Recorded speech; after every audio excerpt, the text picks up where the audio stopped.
Second time this year I'm giving away Eagles tickets because nobody wants to watch. You're giving a free ticket, and I can't find anybody that even wants it. You suck!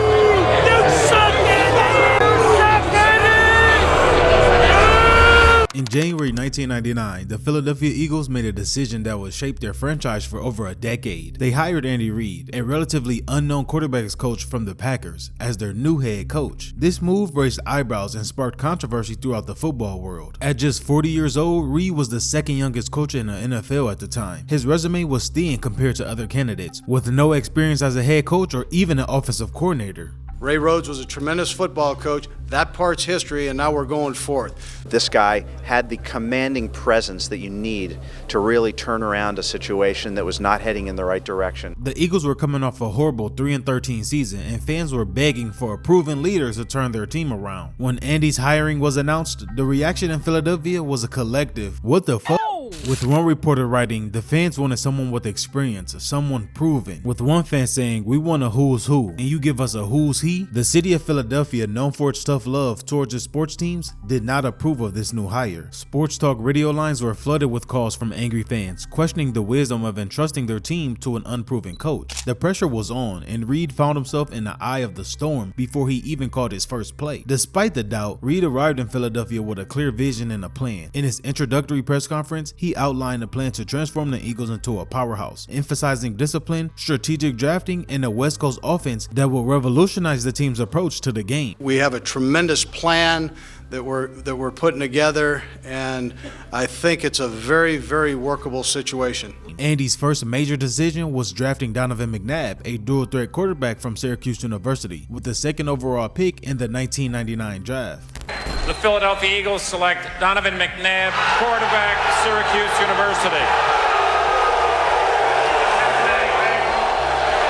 This choice was met with immediate backlash from Eagles fans. The few fans that traveled to New York that year booed from the crowd because many wanted the team to select running back Ricky Williams instead. It was a bold choice that signaled Reid's commitment to building the team his way, regardless of the popular opinion. The 99 season was a challenging one for Andy and the Eagles. The team struggled to a 5-11 record, and fan interest was so low that 2 games failed to sell out, resulting in local TV blackouts. But behind the scenes, Reid was laying the foundation for future success. He began clearing out the roster of aging veterans, making room for new talent that fit his new system. He implemented the West Coast offense similar to what he had learned under Holmgren in Green Bay, focusing on a pass-heavy attack that was unconventional at the time. Despite the initial struggles, Reid remained confident in his approach. He famously stated, "This is the first step in putting the Philadelphia Eagles back on the map." Little did anyone know at the time, but this would be the beginning of a remarkable 14-year run that will see the Eagles become one of the NFL's most consistently successful franchises.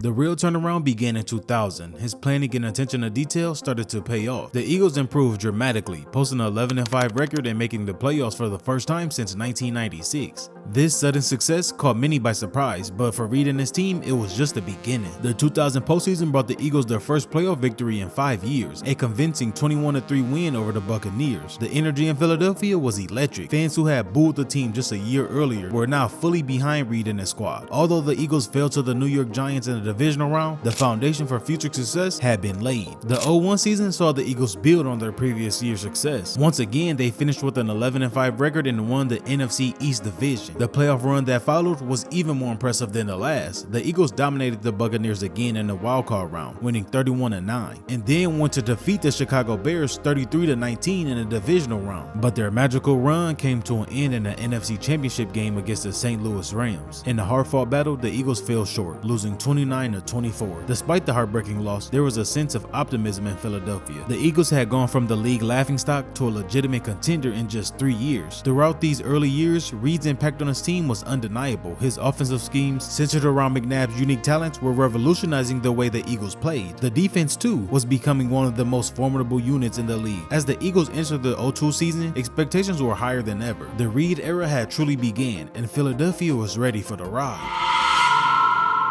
The next 2 years saw the Eagles knocking on the door of the Super Bowl, only to be turned away. In 2002, they suffered a heartbreaking loss to the Buccaneers in the NFC Championship, and in 2003, they fell to the Carolina Panthers in the same game. Each defeat stung more than the last, as the dream of a Super Bowl appearance seemed to slip further away. But the 2004 season was different. The addition of T.O. provided a spark to the offense, and the Eagles dominated the regular season, finishing with a 13-3 record. As they entered the playoffs, there was a little sense that this could be their year. In the NFC Championship game, the Eagles faced the Atlanta Falcons. The atmosphere at Lincoln Financial Field was electric, with fans sensing that history was about to be made. McNabb delivered a masterful performance, throwing for 180 yards and 2 touchdowns. The defense, led by safety Brian Dawkins, contained the dangerous Mike Vick. As the final seconds ticked away, the Eagles secured a 27-10 victory. The city of Philadelphia erupted in celebration. After years of coming so close, the Eagles had finally broken through to reach the Super Bowl. However, their ops were the Patriots, led by Tom Brady and Bill Belichick, which stood in their way for their first championship since 1960. And this game went something like: the first quarter was an offensive struggle, with both teams forcing turnovers and punts. But the Eagles found the end zone first in the second quarter when Donovan McNabb connected with L.J. Smith for a 6-yard touchdown pass. Tom Brady quickly responded, tying the game 7-7 before halftime with a 4-yard pass to David Givens. In the third quarter, the teams traded touchdowns, with Brady finding now coach Mike Vrabel for a 2-yard score and McNabb hitting Brian Westbrook for a 10-yard touchdown,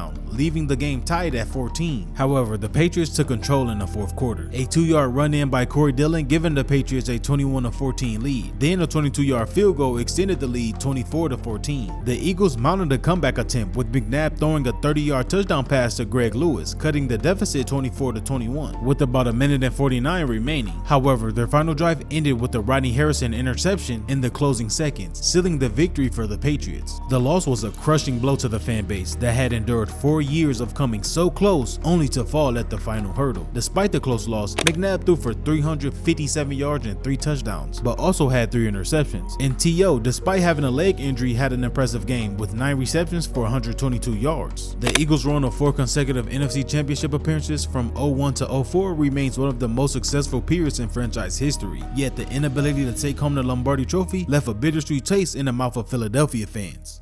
The Eagles' journey from 05 to 2012 was a tale of gradual decline, overshadowed by moments of drama, disappointment, and ultimately the end of an era. The 2005 season was overtaken by the public feud between T.O. and Donovan McNabb. What began as a locker room disagreement quickly spiraled into a media circus. T.O., who had heroically played in the Super Bowl just months earlier with a broken leg, now found himself at odds with the team's leadership. The situation reached a boiling point in November when he was suspended indefinitely by the team. In a surreal scene, he held a press conference in his driveway. As he worked out, he and his agent Drew fielded questions from reporters. What do you say happened? That's Andy. 2 sides to every story. So what's your side? Yeah. What do you think it's doing to the team? Is it disrupting it?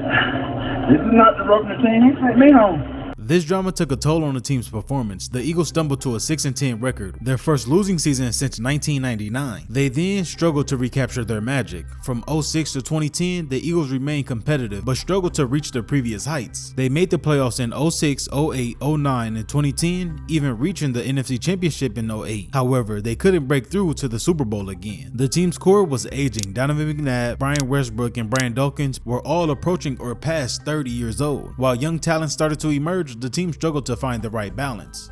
The 2011 Eagles season stands as a cautionary tale of how quickly dreams can turn into nightmares in the NFL. Dubbed the Dream Team by backup quarterback Vince Young, the Eagles' ambitious offseason set expectations sky high, only for it to come crashing down. Now, there's been a lot of speculation saying that the Eagles have a dream team. All right, I'm fired up to be back. I know you guys are, and the rest of the team is. All right, what about the pieces that this team has added, Vince, in just the past few days? Dream team. From Nande to Camardi, from Jason to myself. In the summer of 2011, the Eagles embarked on a free agency spending spree that sent shockwaves through the league. They signed high-profile players like Nnamdi, Jason Babin, and Cullen Jenkins, adding to the already talented roster featuring Mike Vick, Shady McCoy, and D. Jackson. The hype around this team was real, with the city of Philly expecting nothing short of a Super Bowl run. However, the dream quickly unraveled. After a promising start with a win against the St. Louis Rams, the Eagles lost 4 straight games. The team that was supposed to dominate the league found themselves struggling to stay afloat. After their 4th straight loss, Mike Vick cashed in a reality check. I think the dream team, that word is dead now. You know, can't talk dream team anymore. As the losses started to pile up, Andy faced increasing backlash. Tough loss yesterday. Obviously, we've got to do a better job with turnovers. 9 turnovers in 2 games is absolutely ridiculous. My responsibility to get that right and to get really the rest of the football team right, and I will do whatever it takes to do that. Fans who had long supported Reid began to turn. Their frustration boiled over as their team continued to underachieve.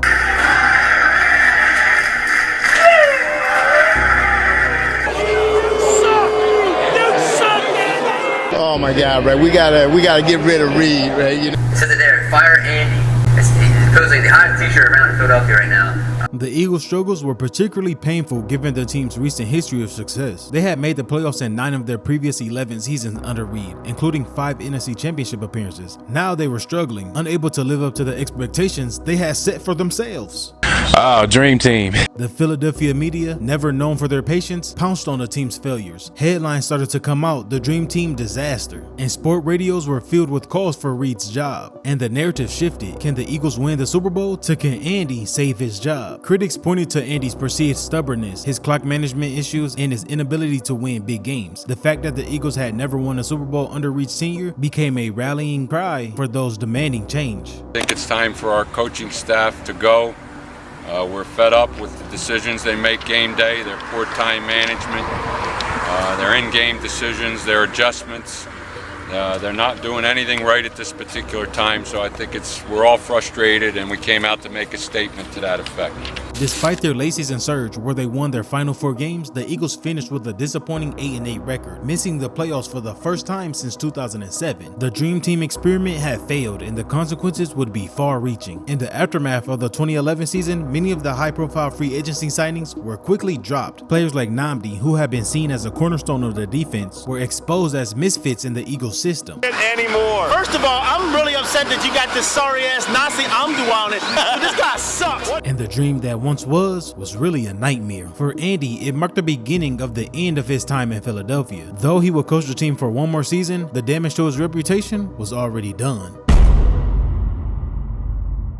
While Andy's early time with the Eagles were marked by tremendous success on the field, it was also overshadowed by consistent losing late in his years. But a football game wasn't the only thing he lost. A personal tragedy he faced in 2012 will ultimately end with him being fired from the team. In the early morning of August 5th, 2012, the Eagles were in the middle of training camp at Lehigh University when the team woke up to some devastating news. The son of a former Packers quarterbacks coach has died. Andy Reid's oldest son, Garrett, was found dead in his room at Lehigh University, where the Eagles hold their training camp. Some heartbreaking news to share with you all. It's with great sadness that Garrett Reid, the oldest son of Coach Reid, was found dead this morning. We've been with Andy for a long time. He's always been strong for us. We're going to be strong for him right now. At just 29 years old, Garrett had been working as an assistant to the team's strength and conditioning coach, seemingly turning his life around after years of struggling with drug addiction. The news sent shockwaves through the Eagles organization and the NFL community. The Reid family, already familiar with the challenges of addiction, now faced an unimaginable loss. Garrett's battle with substance abuse was not a secret. He had served time in prison for drug-related offenses and had completed rehab programs. Andy had always been open about his son's challenges, hoping that Garrett's journey to recovery might inspire others facing similar struggles. In the wake of this personal devastation, Andy Reid faced the daunting task of leading a professional football team. The Eagles organization, to their credit, rallied around their head coach. They announced that he would return to the team later that week, which he did, and talked to the media just 3 days later after the news. I'm humble because of the outpouring, not only from the media, but from our football team, from the fans. It was unbelievable. It's a sad situation. It's one that my son's been battling for a number of years. Our family's been battling. That doesn't mean you stop loving your son. A few weeks later, after Garrett's death, the cause was officially announced: a self-injected lethal dose of H. Mr. Reid's death was a result of self-injected lethal dose of heroin. Mr. Reid was in possession of a substantial amount of syringes and needles. The 2012 season, which started with this tragedy, will prove to be Andy's last ride with the Eagles. While the team's on-field performance had been declining in recent years, the personal toll of Garrett's death undoubtedly added to the emotional weight of Reid's final season in Philadelphia. Despite the challenges, Andy's dedication to the Eagles never wavered. He continued to mentor young players and strategize for games, all while privately mourning the loss of his son. This period demonstrated his extraordinary mental fortitude and his ability to find solace in the game he loved. The 2012 season was a disastrous one, marking the end of Andy's 14-year run as head coach. Despite a good 3-1 start, the team collapsed. They lost 11 of their final 12 games, including a 6-game losing streak at home, finishing with a 4-12 record, their worst since 1998. The fans' and media reaction were mixed throughout the season. At first, there was an outpour of support for Andy following the death of his son. During the preseason game against the Steelers, fans chanted, "Andy, Andy," and gave him a standing ovation. However, as the losses mounted, frustration grew among the fan base. What was your biggest takeaway in Philly coaching for the Eagles out there? They're going to let you know they're like a coach and a player. Yeah. If you stink, they're going to tell you stink, and if you're good, they're going to tell you you're good. Andy Reid, garbage ass motherfuckers, man. You're fired, nigga. You're gone. Ever since the loss at the Super Bowl, he's slowly been on that downtrend. And Andy consistently took responsibility for the team's poor performance in his press conferences. Well, listen, I take full responsibility for that performance right there. So the season concluded with a humiliating 42-7 loss to the Giants, and the Eagles owner Jeffrey wasted no time. Just a day later after the season finale, he announced that Reid's contract would not be renewed, effectively ending his tenure as the longest-serving head coach in the NFL at that time. I will say today is every year my least favorite day in the National Football League. Question, what I said was we need substantial improvement. You can after the season. Would 8-8 would not be good enough for Andy to come back? No, it would not. It was a moment that sent shockwaves through the NFL and left Eagle fans with a mix of emotions. Andy Reid coached the Philadelphia Eagles for nearly a decade and a half, 14 years of mixed results. He leaves Philadelphia as the winningest coach in franchise history, but just couldn't bring home that Super Bowl. His legacy in Philly was undeniable. He had led the team to 130 wins, 6 divisional titles, 5 NFC championship games, and a Super Bowl appearance. Under his guidance, the Eagles had become a continuous contender, transforming a struggling franchise to one of the NFL's most consistent teams. The reaction of his firing was a mixture of gratitude, relief, and sadness. Many fans, while appreciative of the success that Reid brought to the team, felt it was time for a change. Morningweg, Reid, and Castillo have got to go. I believe it was an excellent business decision for the franchise as a whole. I thought maybe it was time for Andy Reid to go. But it was the players who it hit the most, especially those who had been with Reid for years, expressed deep respect and sadness for his departure. Reid had been more than just a coach. He was a mentor and a father figure to many in that locker room. When he got fired, I was probably one of the most guys that was angry about it. So I love Coach Reid to death. As he cleared out his office at the Eagles facility, questions of what ifs began to linger. What if the Eagles had won that Super Bowl against the Patriots? And what if Reid had been given one more season to turn things around? But the run he was about to go on, nobody saw coming.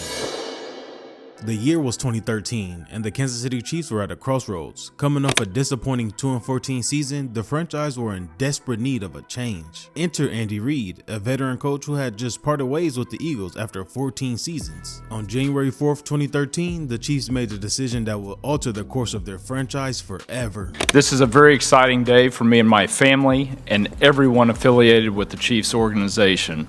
I'm very excited to begin this new chapter in Chiefs history today by welcoming the new head coach of the Kansas City Chiefs, Andy Reid.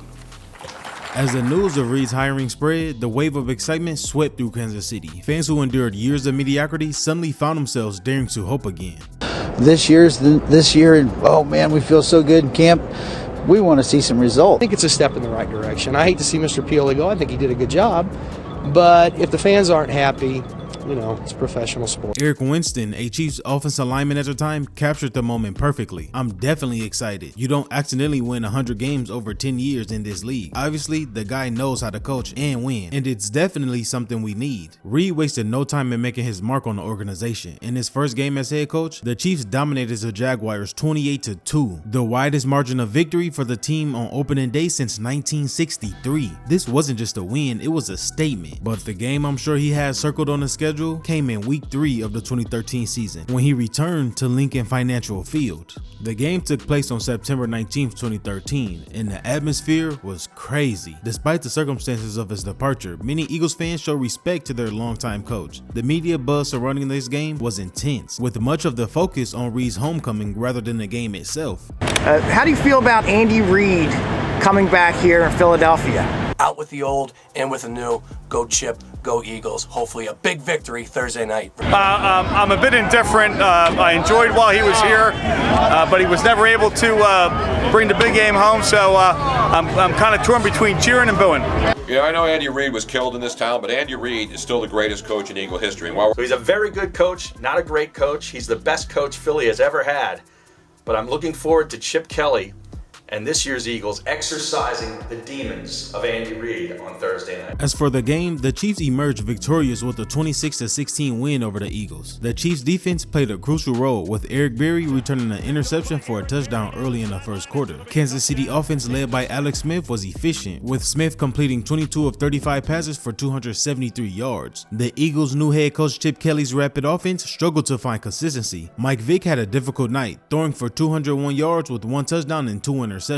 But running back Shady McCoy was his normal self, rushing for 158 yards and a TD. Andy's return was ultimately a success as the Chiefs improved to a 3-0 record for the season. The win demonstrated Reid's ability to quickly turn around a struggling franchise, as they already had more wins than the previous season in just 3 weeks. And a few Chiefs players rewarded Andy with a Gatorade bath after the win. However, this game served as a turning point for both franchises, with Andy and the Chiefs continuing their strong start to the season, and the Eagles were adjusting to new life under their new head coach Chip Kelly. As the season progressed, it became clear that Reid was orchestrating one of the most remarkable turnarounds in NFL history. The team that had won just 2 games in the previous year was now a force to be reckoned with, and by the end of the season, Andy had did it again by turning another league laughingstock into a true contender. The team improved, going from 2-14 to an impressive 11-5 record and a playoff berth in Reid's first season. This 9-win improvement wasn't just the best in Chiefs history, it was a testament to Andy's coaching and ability to maximize talent. The players who had struggled in the previous year were now thriving in Reid's system. As the wins piled up, Arrowhead Stadium came alive in a way that it hadn't in years. The once quiet stands were now a sea of red, filled with passionate fans who believed that their team could compete with anyone. While the immediate turnaround was impressive, Andy was laying the groundwork for something even greater. His eye for talent and ability to develop players will soon turn the Chiefs into one of the league's most dominant teams. The turning point came in 2017 when the Chiefs drafted the man every opposing team hates. The Kansas City Chiefs select Patrick Mahomes II. Andy, known for his quarterback expertise, saw something special in the Texas Tech prospect, and under Reid's guidance, Mahomes grew into a superstar. In 2019, the duo led the Chiefs to their first Super Bowl victory in 50 years, defeating the 49ers. This win was particularly sweet for Reid, for finally silencing the critics who had long accused him for falling short in big games. The Chiefs didn't stop there. They returned to the Super Bowl the following year, though they failed to Tom Brady and the Buccaneers. Despite the small setback, Reid and Mahomes led the team back to the promised land in 2023, facing off against his former team, and the Chiefs had done it again with a 38-35 win, and then repeated in 2024, beating the 49ers for the second time, 25-22. Now as we're here waiting for the 2025 Super Bowl, the Kansas City Chiefs are on the verge of making NFL history, pursuing their 3rd consecutive Super Bowl victory. Not even gonna lie to you, this feat will cement their status as one of the greatest dynasties in NFL history, but for those who know, we really know what's going on. However, the Chiefs' journey to this point has been nothing short of remarkable. Since Mahomes became the starting quarterback in 2018, they have reached the AFC Championship in each of the past 6 seasons and won 3 or 4 Super Bowls they have played in. Andy's success with the Chiefs is even more touching by his history with the Eagles. And here we are. After defeating his former team 2 years ago, he is now faced with the task of doing it again, while also making NFL history. Whether or not the Chiefs achieve this feat, which called me a hater because I don't want them to, even though I'm not an Eagles fan, his transformation of the franchise from a 2-14 team to an AFC powerhouse will be remembered as one of the greatest coaching achievements in NFL history.